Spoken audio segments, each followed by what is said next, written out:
Are you a student, mentor, or parent that loves robotics? Then you're in the right place. Up-to-date info on all things robotics. This is the RoboZone Podcast with your host, Pete Ekman.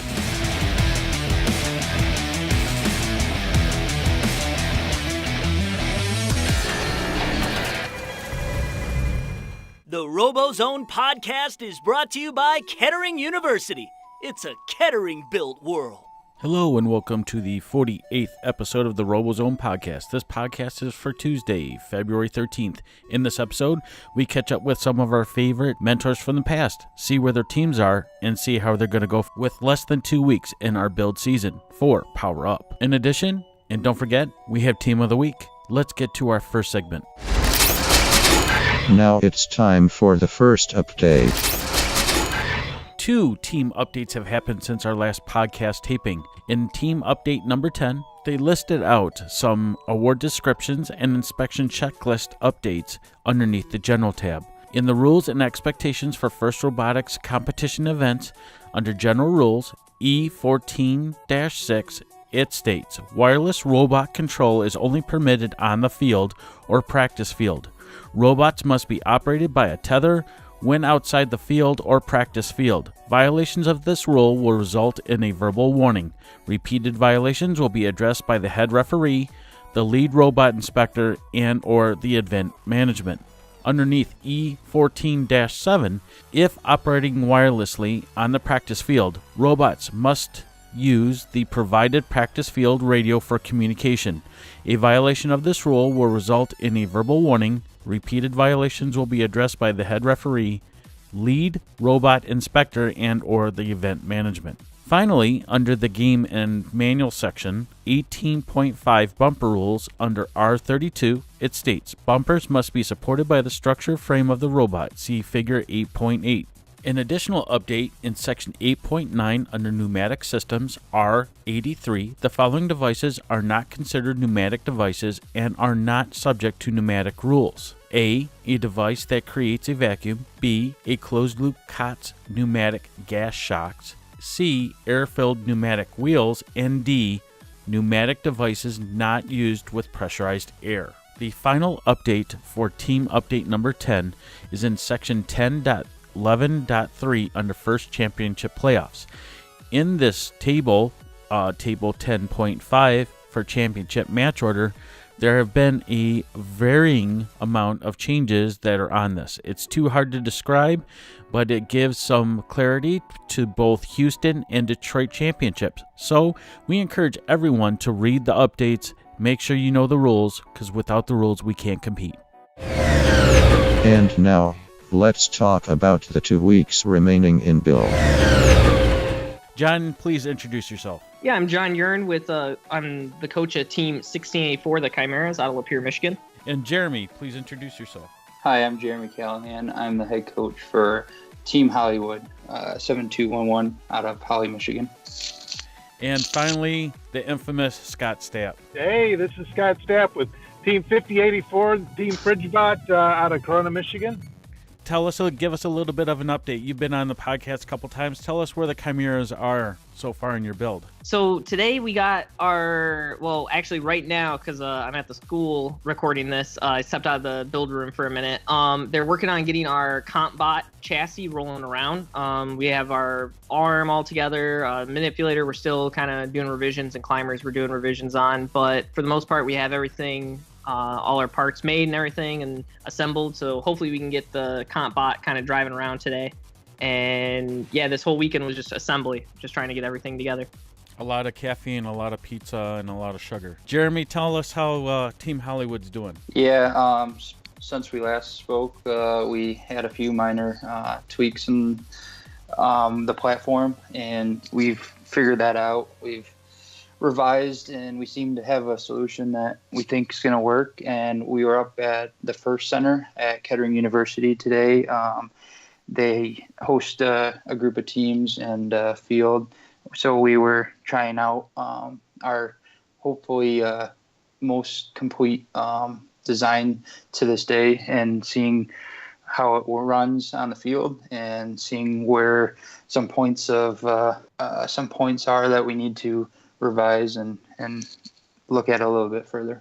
And Scott, tell us how Team FridgeBot's doing out there in Corona. Well, we've got our initial. What the plan was that this robot was going to be our prototype robot. It's going to prove out our ideas and show us our failings. Thursday night, we were planning on starting our competition robot frame, and we got a CNC program to carve out our new frame. And the teacher that runs the shop that the CNC machine is in, when he walked out the door, he hit the emergency stop switch, killed all the power to everything, and he went home. So I call him, and I'm like, hey, the CNC machine's not coming on. He goes, oh, shoot, I've got the key. And he's an hour drive away. I go, oh, okay. No school Friday. Of course, no school Saturday, Sunday. And now they've called off school on Monday. So it doesn't look like we're going to be building our main frame. Or if we do, it's going to be a very dramatic build very fast. We have broke a couple of Versa planetaries, trying to do things with them apparently we're not supposed to do. So we're changing a couple things, but we're still on track. The robot's moving. Programming's come along nicely. We should be ready for the week 0 practice scrimmages and stuff. So we have less than 2 weeks to go. Everyone's, if you're not stressed, you're in a good place. But if you're stressed, you're probably like 90% of us is neck deep, if not more than that at this point. So, John, the last 9 days, what are you guys going to try to get done? Do you guys think you're going to hit that? Yeah, I think our biggest thing right now is we're trying to decide what we want to hold out of the bag, because you're allowed to hold up to 30 pounds outside of the bag. So we're trying to figure out, what do we want to keep out? Is it more about the intake, or is it more about the hanger, right? So for us at the point today where we're at, I'm thinking we're going to work on the hanger outside of the bag. I feel like this week we have some final testing we need to do, and then that's going to decide what our path is for our intake. And then we'll hopefully just kind of finish things up and have a robot that runs really well, moves and maneuvers cubes really well, and then after bag day we'll keep working. We're just going to end up keep working on a climber. And Jeremy, your bot's pretty much together, right? You've already said that. So what are you going to do? Are you guys going to hit that that deadline in 9 days? And then after that, what are you guys going to decide to do from that point forward? Yeah, our robot is for the most part together. We have a few other designs like subsystems that we're hoping to work on, but for the most part, it's together. So in the next 9 days, I think it's mostly trying to take what we have so far, mostly assembled, and like make that actual like 100% finalized, and then just kind of start driving it, get some stick time on the robot with some drivers, and then with the out of bag. We have our electrical board that's kind of quick disconnect for just the panel, so we could take that off and put it onto a twin bot, like you'd say, or we have a subsystem that we're looking at, and we got to figure out if we want to continue going down that road. So we're not really sure right now, but we're gonna find out shortly. Scott, you've already told us kind of where you guys are. You have a lot to do in 9 days. What are your, what's the approach going to be? Try to pray so we don't have any more time off? Actually, the snow days are kind of nice because we just go in there and work on the robot all day long. The kids don't have to go to school, so we can work on a robot. But not if you don't have power, though, right, to your CNC machine? I mean, we got power. We got a power in our robotics lab, and of course, I now have 2 Bridgeport mills sitting there. I didn't know that. Yeah, he likes to rub that in. He likes to rub it in. Oh yeah, I got 2 of them sitting there now. They've been sitting there for a week now. I thought I was in there the other day. I had to visit him, and Scott's helped me out a lot, and I thank him for doing that for our team. Any team that is on the fence about getting something like that or looking for a donation, these machines have run every single day, and pretty much the whole time we're doing stuff, there's somebody on the machine making a part. They are incredible. So they won't do what the CNC machine does, carving the holes, the circular holes and whatnot that we need for our frame rails. So yeah, the CNC machine is really hurting us right now. So John, with 2 weeks to go, right? And I was thinking about some questions I wanted to ask for you guys, but we had a pre-talk before we even started recording. And one of the things that Jeremy brought up was when you're putting your electronics on the board, where to put the receiver or the antenna that communicates with the field. And you gave some good advice. So I'd like to record that now. Where should people put that radio? Where do they need to put it? So I would say a lot of people just inherently will try to bury the radio, and you want to try to avoid that if you can, right? If you have an upper structure stuff, if you have a bunch of metal going up, if you can get your radio like a foot or two off like the level part of your chassis, like above your chassis rails, I think that's like the most ideal, right? Obviously, if you have an elevator or something, you don't want to strap it to your elevator, but you want to try to get it up pretty high, but also in a safe space. Like you don't want it to be on the outside edge of your robot, so another robot could drive by and grab the Ethernet cables on accident and rip them out, and then you'll lose comms or anything like that. So just trying to get it up, and preferably if you can mount it on Lexan and not mount it on metal, that would be good. That'll make the FTAs very happy, right? Because you'll probably have less comm issues and that kind of stuff. I know in the past we've mounted on metal and haven't had huge problems, but I know we had one year where we buried that radio and it was a nightmare trying to get it up there because there's also diagnostic LEDs on it. So you want to try to have that visible, because if you do lose comms for whatever reason, you need to be able to see those LEDs on both your radio and ideally your Rio. During inspection, I'm pretty sure they have to look at those LEDs just to see what they're doing. But it's good just to kind of keep that stuff exposed and easy access and easy to get to. So Jeremy, like I said, we had a pre-talk before we started recording, and you're gonna change where you mounted that radio. I mean, I hope so. I think from what John's saying is, I think that's good advice.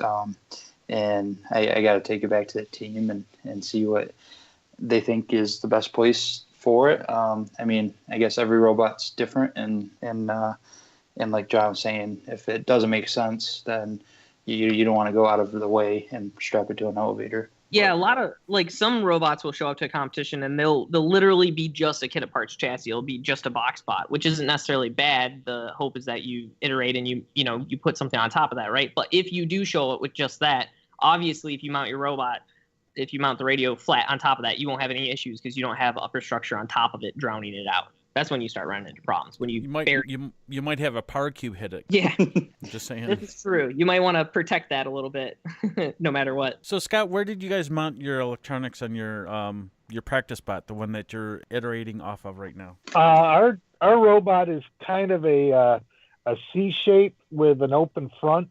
We've got our lift mechanism up on the front, and so then we've got a flat area down between the motors. So, and like John was saying, we've got a Lexan floorboard that all our electronics are mounted to.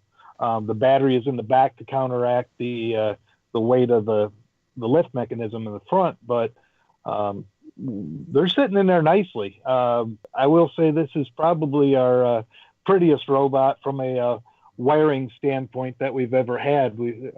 Our lead all around guy, the one guy that's been through the most competitions on our team, he's laid it out quite nicely. Danny's a great asset for our team, and unfortunately he's a senior this year, so we'll miss him greatly next year. So John, the next question I have for you is the infamous hump in the middle of the field. You've brought this up in the past, so tell me how you think this is really going to impact the play that we have to go on this year. Yeah, so I've talked about two of the bumps, right? Like I've talked about that little like 1/4 inch or 1/2 inch electrical conduit thing, which I think some teams will still have trouble with. But the one that I'm really been focusing on, especially even with our team that our chassis fully loaded scrapes against, is the corner on the platform when you drive up exactly like towards the corner. In one of the vlogs, I took a video of it and I took like a very close up of watching that chassis drive over it. Is just kind of when you're at 120 pounds, well, it's even more because of bumpers, batteries, that kind of stuff. You have to be careful with that because you do not want to get high-sided. That's the big thing. If you get high-sided, that you're going to drop off people's pick list very easy, because if you can't traverse the field, or if you traverse the field and fall over, people aren't going to want that on their lines during eliminations, right? So my big concern for teams is making sure that, they're not mounting anything down low that could get hit with that. All of our stuff, because we're using T.O.R.C chassis, we ended up making some like 1-inch or 1.5-inch spacers. So our battery mount, our electronics board, everything is 1.5 inches up, which is almost level with where the Sims are mounted, because we're just using the standard Andy Mark Tough Box or Tough Box Minis or whatever they're called that comes with the T.O.R.C chassis. So all that is kind of at that same plane. The only thing that dips below that is the front chassis rail and the back one, because we just didn't want to carve and take that out if we didn't absolutely need to. And it didn't seem like we needed to. We just didn't want to put a giant flat belly pan that low. Go ahead, Scott. Hey, John, didn't you have that in one of your videos where you took 3 of your previous robots? Yep, and put it on. Yeah, I was just going to say that, actually. One of the videos, I took that, and our one robot's, I think, is the wrong size for this year, but our 2016 robot is pretty close. And when you put all 3 of them up there, well, that was one of the reasons why we're probably going to keep our climber out of the bag or whatever, is because when you get those 3 up there and all 3 robots are reaching for that climb bar, I can see some entanglement that's going to happen potentially that you got to be careful about. So that's going to be really interesting to see, especially at a week 0 event where, to be honest, everyone, like for us, we're going to bring our practice bot, and it is not exactly in perfect shape. It's very rough, right? So it's not going to be pretty when it goes to do that climb, right? But hopefully it'll succeed with it. But I can't wait to see some of the other crazy contraptions some other people are coming up with. Because ours is pretty ridiculous, but I know some other people are going to have some really cool stuff. So, Jeremy, do you think your team's going to have a problem traversing hump in the middle of the, I don't know what else to call it, the electrical hump in the middle of the field that John is referencing? The electrical bump in the road, I don't think we're going to have so much of a problem with. We actually do stoppies, so when we like look like we're going to tip over, we actually like go into our intake, so it kind of is like a wheelie bar, and we also for the platform to go and park on there, we put our speed controllers on park, because you can even get on the angle part of the platform, and if you have park on your speed controllers, then you won't roll off.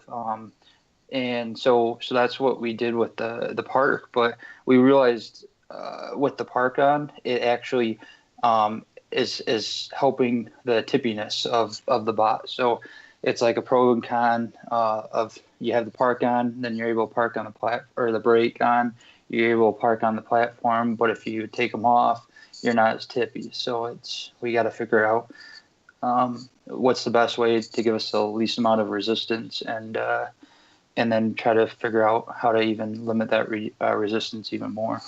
And Scott, are you worried about being front heavy with your climbing mechanism, or your cube, the cube pickup mechanism you have on the front of the robot? Do you think that's going to make you a little front heavy? Yeah, in fact, that's part of the issue we're having right now is we were making our lift go up and down without our arms. We didn't have those on it. So then as soon as we put those on it, we actually snapped a Vex Planetary, Versa Planetary gear set. So that was a little eye-opening. But yeah, it's going to be top heavy. We were thinking about changing our frame dimensions from a wide bot to a long bot, but you saw our drivetrain, and I think we've got a plan with the drivetrain that will compensate for that. I'm worried about robots tipping over this year. I think that's a general. Is everyone kind of like that, John? Are you worried? Do you think we're going to see robots tipping over pretty easily this year?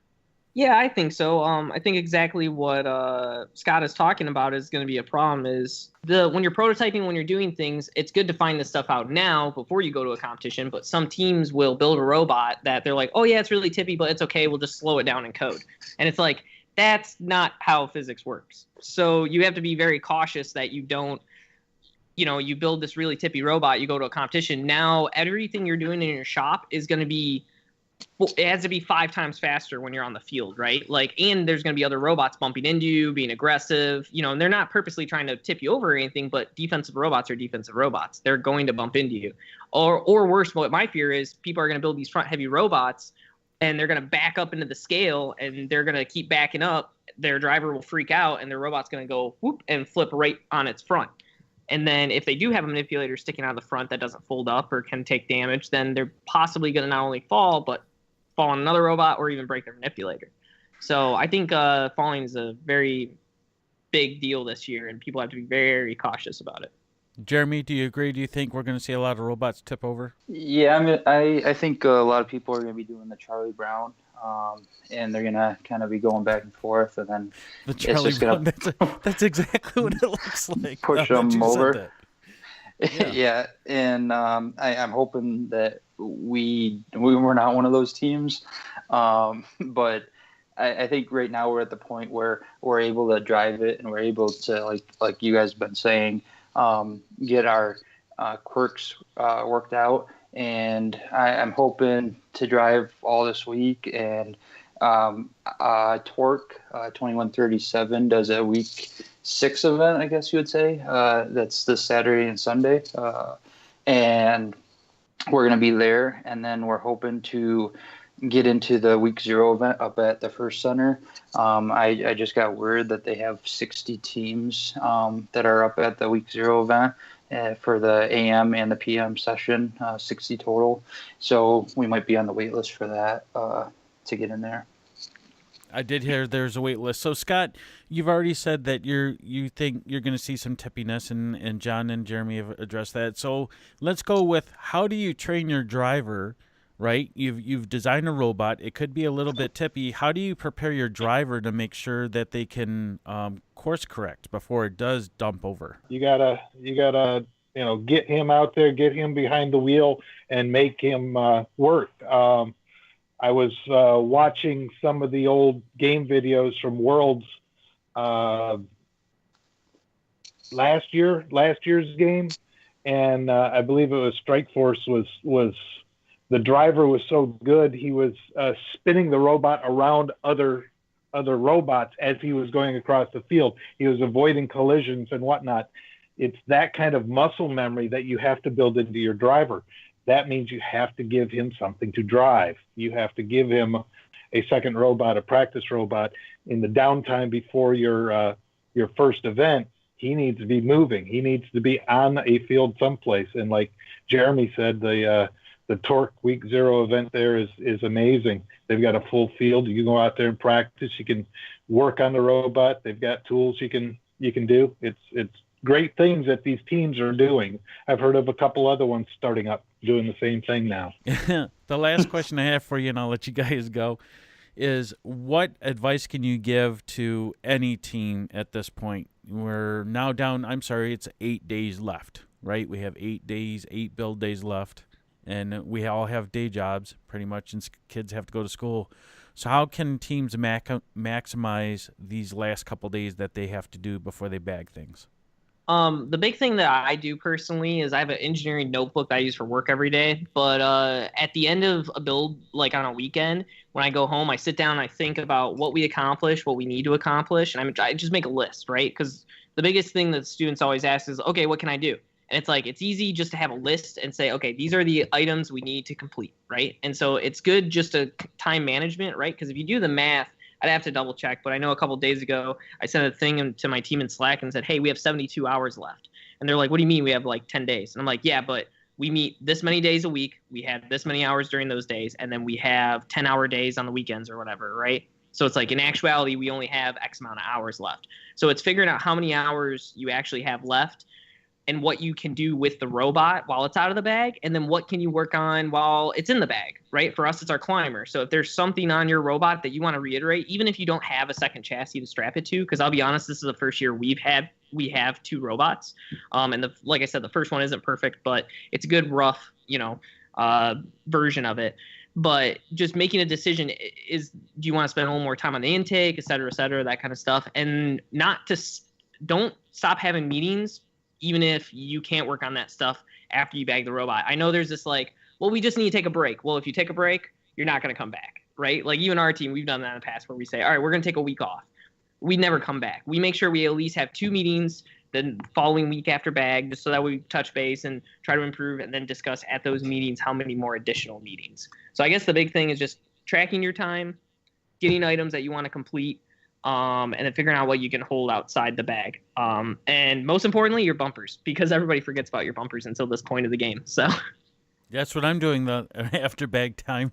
Yeah, we're doing bumpers next week. Yeah, that's our team. That's a perfect time to do them. You can even concentrate on them at that point, right? So, Jeremy, what are you guys going to focus on for the last 8 days? I mean, you've given us a couple things that you're going to do, but, I mean, are bumpers your last thought? Or is that what you're going to work on? Or is the build list or the list of materials for your – that's one of the things my team's going to do after we get through that is – because you can look through the bag, right? You can see it. It's clear, so we can start counting fasteners and stuff. But and it's a joke, but I'm serious. And I don't have time to do that right now. So what are you guys going to concentrate on? Yeah, you can actually take a tape measure up to the bag as long as you're not going in it. But we actually have our bumpers about like 80% done. So. I mean, I know, Pete, you kind of and I are doing a rookie calls. So some of the veteran teams have kind of been giving us an idea of where we should be at, and if we're not there, then we should kind of ask out for help. So like I think last week it was like bumpers, start planning them out, and it kind of got like, oh crap, we should get those done. So we're pretty set on bumpers. We got about 80%, so a little bit more we'll probably be doing in the last week. But I think it's just getting stick time now, seeing how the robot interacts with the game pieces. I think we got our mindset on being a vault bot, and we're just going to practice at being the best vault bot we can be, and also looking at all of our parts to make sure they're not on the ground or scraping, so that we can be a nice pick for an alliance or alliance captain. And Scott, about what we're going to do in the next week, you mean, or after bagging? Well, both. 8 days left, and then the bag time. What are you guys going to concentrate on your bag time? I'm already planning stuff well out into bag time. It's and bumpers. Well, the really cool thing is our bumpers were actually built before this season started. So we're all done with bumpers. We don't need to worry about that. No questions? Okay. How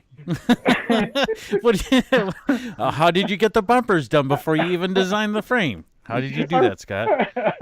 What are the lottery numbers for tomorrow so I can go win $1 million? It just happens that this year's robot is the same dimensions as 2 years ago robot, and the bumpers are still sitting in. Last year's robot, I should say, the bumpers are still sitting up on the shelf, and they fit directly onto this robot. So they're already built. I love it. But the climber, like John said, he's keeping the climber out of the bag. That's what we're going to be doing. We're going to be scouting Kettering week 1 and see what's going on there. Kettering week 1 has always been a game changer. Everybody's got their ideas set, and by the end of Kettering week 1, either everybody's ideas are completely changed or the rules have changed because of Kettering week 1. Last year they were changing rules while we were on the field. They actually came out on day 2 and said, we've changed this rule because of this event.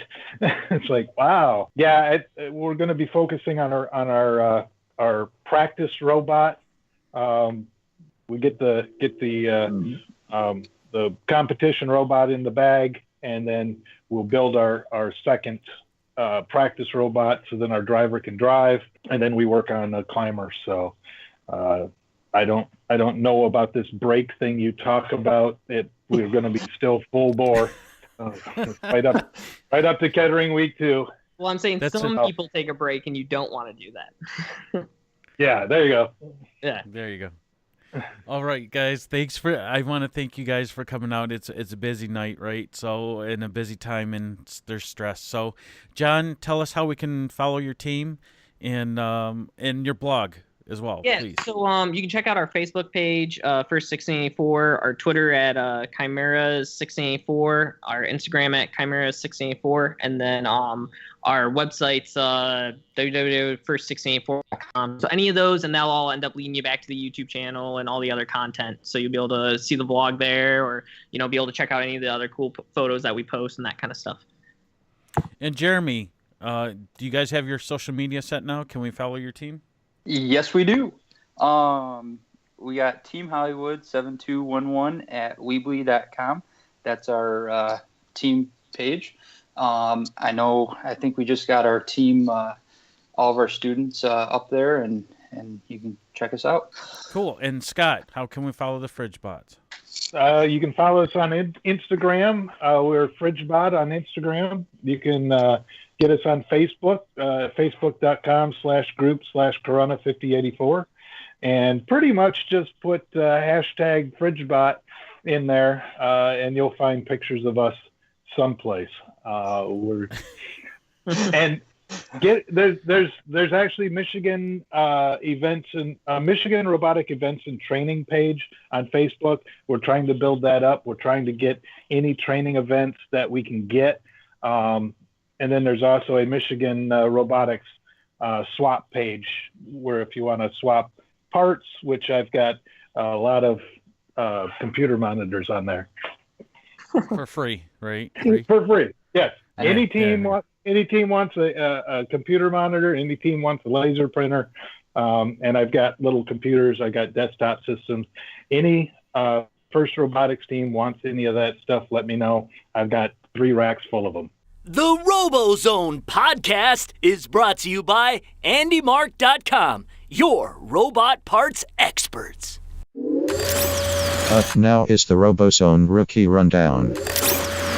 With me, I have the infamous Brandi Bollinger from 2337. How you doing, Brandi? I'm hanging in there, ready for bag day. Yeah, are you? 7 days away? 7 days from tomorrow night at midnight? You got it. All right. So this is our third. I can't. These days are blurring, so I don't know if this is the third call we've done together or the fourth. But either way, what are the 5 things from last week that a rookie team should have done? Starting with number 1. All right. So we talked last week about arranging a demo for your school board and your education people at your school, like a formal or informal demonstration. And this week, you really want to be making sure that you're following up with those people and making sure that they're actually going to be coming to your event. Maybe you could do an RSVP. If you have a team email, have them send an email. Just be in contact with these people and let them know that you're still there. Okay, that's number 1. What is number 2? All right. So we talked about inviting people out to your facility, your administration, and then also having them invite to your events. This past week, the EngiNerds actually typed up a formal invitation that a lot of our students were addressing this week. Our partnership section leader and our community connections section leader, Alex and Josie, they have been hard at work this week creating really awesome themed invitations for us to send to all of our partners, all of the principals of all of our elementary schools, and they're going to be following up with them this week. So just make sure that those got put in the mail or through your school's office mail to make sure those people are going to be there. Okay, now I have a question for you, Brandi. So that's number 2, and are we going to talk about that any further as far as, or is that encapsulate the total put on a demo type of thing? I think that kind of talks about the whole demo thing, unless you want to go a little bit into how to have partners at your demos and at your competitions and things. If you want to go a little bit into that, I can. Well, the reason I asked the question is I know it was out there on Chief Delphi when I was reading about unbagging your robot for a demo. Not a demo, but it would be considered a robot display. There we go. So that's allowed in the rules with bag time, correct? Yes, it is. So one of the really great things that FIRST does with bag time, which we're going to get into quite a bit for my next task, is they do allow you to open up your robot bag for short periods of time that you are not working on your robot or practicing with your robot, but you're using it for a display. So this can be found in Rule R19 on page 71 of the manual. So in the robot manual, sorry. So if you look at rule R19 letter G, it says that robots may be unbagged and operated briefly after stop bag day for brief display periods only. So you're going to still have to sign your robot lockup form, which we'll go into, and you're going to say that it is a robot display. So hopefully you're actually inviting these faculty and administration before bag day, because hopefully you have that moving robot that we've been talking about for a couple of weeks. But if this is after February 20th at 11:59 p.m., then you are going to have to use some of your robot display time, which is not regulated necessarily, but you still have to account for it on your robot lockup form. Nice. And I remember from last week's discussion that we were going to talk about a little bit of bag time and giving the lowdown on what that is. So does that count for number 3? What is number 3 from last week that we should be doing? The last thing that we were talking about last week is finding other teams to practice with. So this is definitely a big thing. Before you get that robot in the bag, you definitely want to test it. Make sure that your auton works. Make sure you can drive in a straight line for the correct amount of time and the correct amount of space without running into anything or going past midline. You want to make sure that if you've created any kind of manipulator for your robot, that it is functional before you put it in the bag, so that when you get to your first event, you are there with confidence that you're going to be performing as well as you'd hoped. And something that I had to learn tonight, we actually had to move our elevator. Well, not our elevator. We have a conveyor on the top of our robot, and it was sat too low. And you know that I posted something in our Slack yesterday about how far the switch wall was, and it was 18.75 inches. And we were sitting at 17, so we had to move it up 2 inches to make sure that we could put the cube in the switch for auton. So definitely a great thing to catch in your testing before you put it in the bag and discover it at an event. Yes. So what's number 4 from last week, Brandi? Well, last week, one of the things that we talked about was getting ready for bag day. So we talked a little bit about the robot lockup form. We talked a little bit about the pre-inspection form. So this week, looking back on that, there are a lot of tasks that you need to start doing in order to prep for bag before bag day even comes. So if you start reading the manual, which you should have been doing all along, but really starting on page 70 with rule R16 is going to be discussing your bag day procedure and the regulations around bag day. And while a lot of veteran teams have done this before, it's never a bad idea for those veteran teams, and also especially for rookie teams, to take the time and make sure that you've gone through and read the manual and that you are up to date with the policies for bagging, and especially the things that are written in the blue boxes for clarification for teams. And finally, from last week, Brandi, number 5.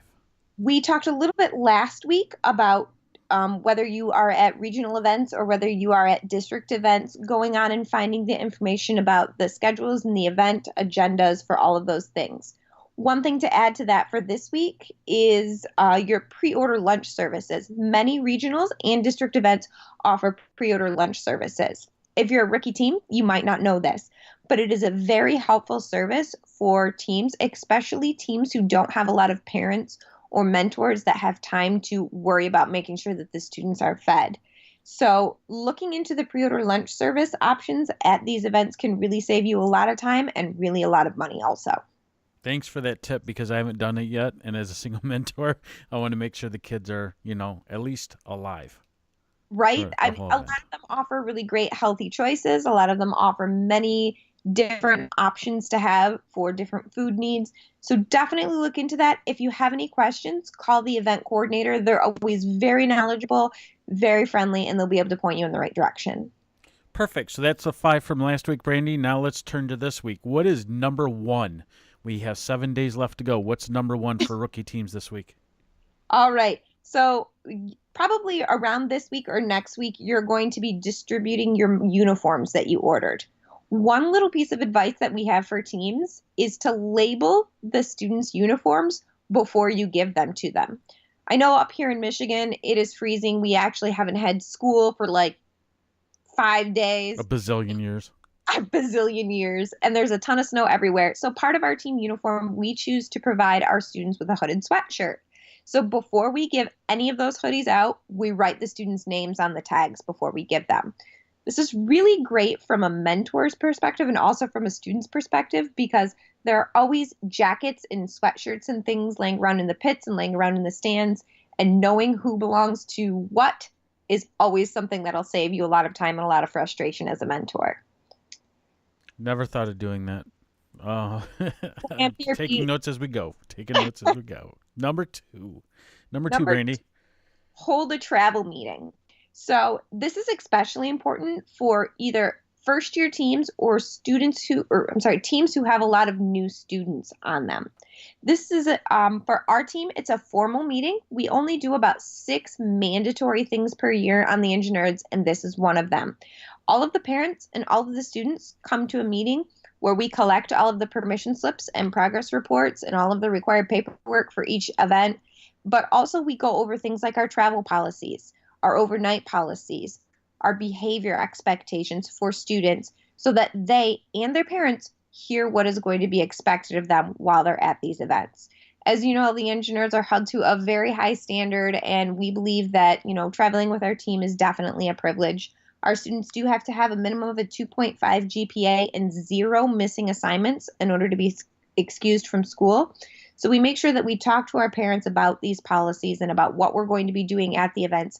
And this is a great opportunity because the parents have to be there to try to get them involved, to try to get them to come out to the events, to teach them about the way that FIRST is different than so many other sporting events, and really get your parents involved. It's also an opportunity for you to talk to those students who really don't want moms and dads to be around, and the kids that are like, hey, this is my thing. For you to talk to those students directly and say, hey, your parents are going to be part of what makes this team successful, just like you are part of the reason that this team is successful. We want everyone to be there. Perfect. And number 3, Brandi. Prep for bag day. This is like 3 A, B, C, and D on this one. So as I said before, bag policies start on page 70 of the robot manual with rule R16.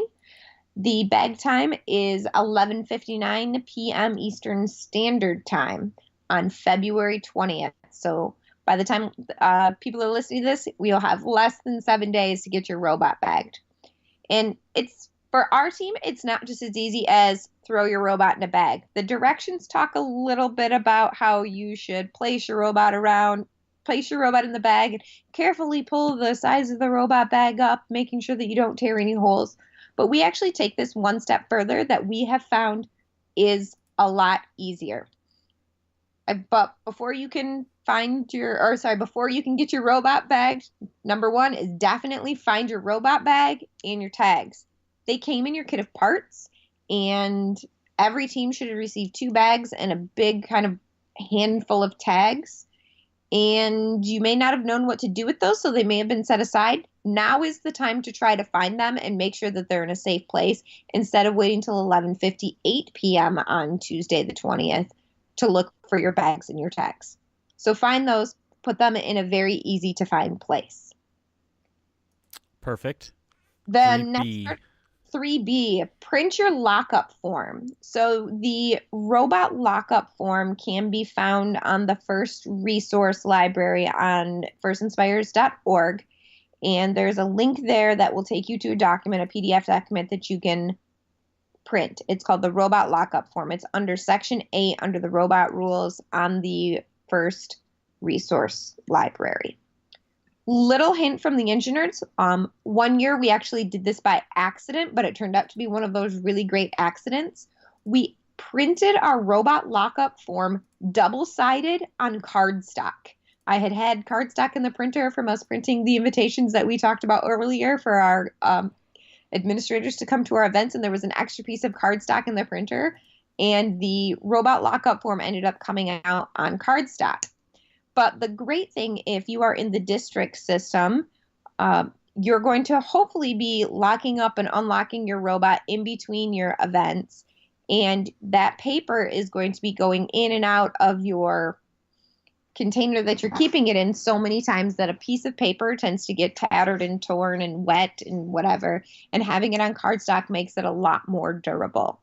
If you print it double-sided from the beginning, if you are locking and unlocking that robot, if you're going to maybe a couple of districts or a couple of regionals and maybe a regional championship or a state championship, and then hopefully to the world championship, you may be locking and unlocking your robot up 20, 25 times. So that is just one little trick that we've learned as the EngiNerds. Do those tags, Brandi, can they be reused?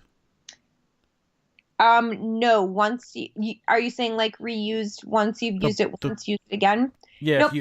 If you undo the blue, I know the tags are blue because I saved them in a special place, so I didn't have to run around like a chicken with my head cut off trying to find it. They're actually serialized, and on your robot lockup form, there is a column on there where you have to write the number of the tag that you use. So the idea is each time that you lock it up, you write the number of the serialized tag. Then when you unlock it, you cut the tag and then place a new one on when you relock it. Okay. So inspectors are going to be looking down your lockup form to make sure that every time your robot is locked back up that you have used a different serial number. When you go to an event, the person who's going to be unlocking your form will be a robot inspector. And when you go to lock up at the end of the day, you can actually go to pit administration and ask for another tag if you need one. Oh, nice. So if we forgot to bring an extra one, they have them there. Yes, they do. Nice. So that was B. How about C? The next thing we do, we take, again, bagging a little bit further. We build a pallet to put our robot on before we put it in the bag. The reason for this is that once you put your robot in the bag, if there's nothing underneath it to support it, it is very difficult to transport in this bag. So what we do is we actually create a wooden pallet for each year's robot, and we put our robot on it, and then we use 2x4s that we actually put wood screws, only two, one on each side, wood screws down into 2x4s to secure it down to the pallet. So then what we can do is then screw that pallet, put the pallet inside the bag with the robot on it, and then slide another pallet underneath that and screw the pallet from the inside of the bag to the one on the outside of the bag. Now it's a lot easier, even if you don't include the one on the outside, to put your robot, say, on a dolly or a robot cart or something to transport it easier than having your robot in this big giant bag with extra material underneath or it's tipping over and you don't really have a great spot to hold on to it. Putting that pallet inside your bag and screwing your robot down to it will really relieve a lot of headaches for you during transportation. Man, you guys need to work for FedEx or something. Postal.com or something. I'm just saying. I would never thought of that. That's one thing that I think we've been doing that for a couple of years. It's actually something that we picked up from Team Rush, who has a phenomenal amount of things to teach. And we, of course, adapted it and made it our own. And we do it every single year, and it's made a world of difference. Okay, so that was C, correct? Are we on D now? And D, this is the last one, research withholding allowance. Before you put everything into the bag and seal it up, make sure that you've read, starting on page 73 with Rule R22, the withholding allowance. So you are actually allowed to keep some items out of your bag, about 30 pounds or 13 kilograms worth of items out of your bag that you can continue to work on that you want to improve for your event. Additionally, look into this because you also don't have to include your batteries, your bumpers, or your control systems in your bag. But we do encourage you to make sure that you read Rule R22. It's the greater part of a page so that you know what needs to go and what does not need to go into your bag. So can the electronics stay outside the bag? You are correct. And Cool. you can continue working on your programming. So if you're going to continue writing code, working on your code, maybe you have a virtual environment that you can test your code in, or maybe say you are trying to find a better grippy material for the manipulator that you made. You can keep that out so that you can continue testing and trying to find something that will be a better solution for you. So you can carry that 30 pounds of withholding allowance into the event with you. And when you get your robot inspected, that 30 pounds will count towards your robot. Perfect. So I have a question, a follow-up question. So Sure. when can we unbag our robot? I mean, is it the week before our competition? Is it not till we hit the competition? When is it? So your unbag time, if I read it correctly, you are given a total of 6 hours during the 7-day period preceding any 2-day event. So if you are going to a district event, so if you are in the Chesapeake District, Israel, Mid-Atlantic, North Carolina, Michigan, Ontario, Indiana, Northeast First Michigan District, or sorry, Northeast First District, Pacific Northwest, or the Peachtree District in Georgia, you are going to get to unbag your robot for 6 hours in the 7 days preceding your first event. Not the first week of competition, but your actual first event. So if you are, say, competing in week 1, which will be the first weekend in March, then this upcoming weekend, you can use your 6 hours of unbag time. You do have to use that in 2-hour increments. So if you unbag for in at least 2-hour increments. So if you unbag for only, say, 90 minutes, then you have to use up a full 2 hours. So you have the possibility to unbag your robot up to twice, I think, or 3 times during your unbag period. Cool. And after your first event, because I think most of us compete in 2, if not 3, 4, 5, or 10, it seems. When can you roll that extra time if you don't use that 6 hours before your first event? Can you roll it on to another time, or is that just it drops off? If you don't use it or lose it. Yep.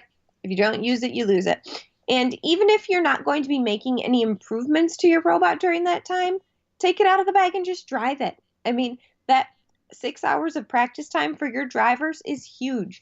When you go to your first event, if you are just driving your robot for the first time, it's going to show. Whereas if you are well seasoned and your drivers understand the controls and understand the spatial relationship of the robot to the field elements, that's definitely going to show as well.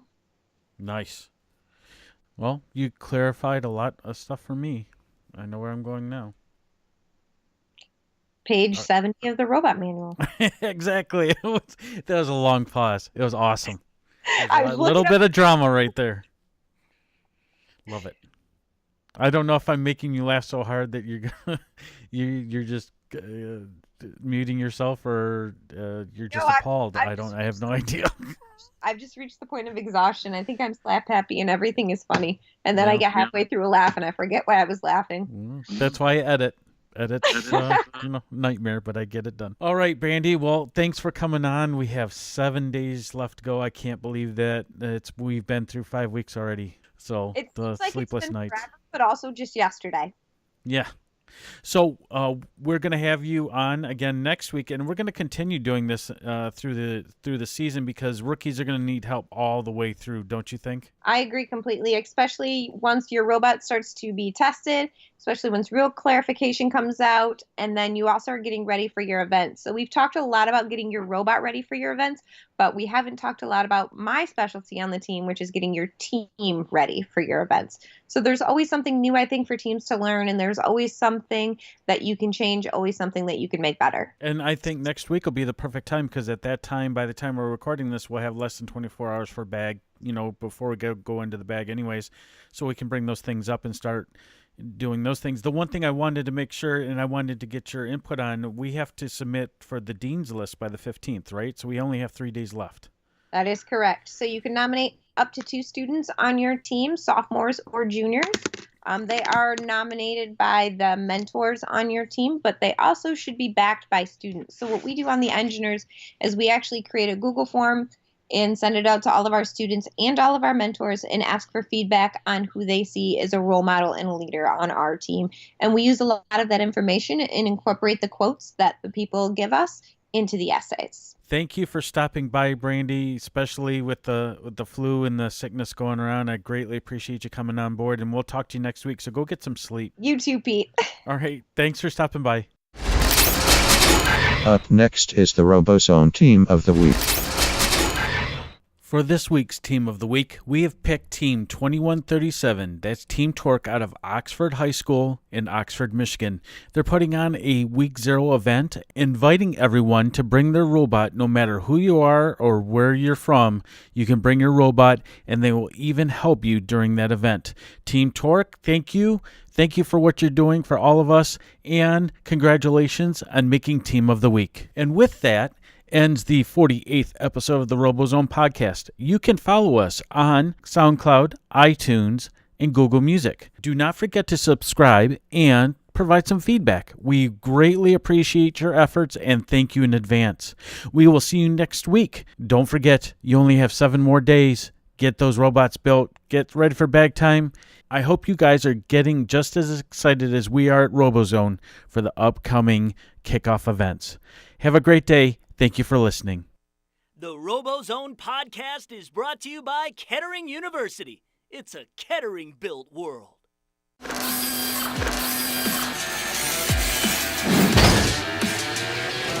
Thanks for listening to the RoboZone podcast with your host, Pete Ekman. Find us online at RoboZoneTV.com and on Facebook, Twitter, YouTube, and Instagram.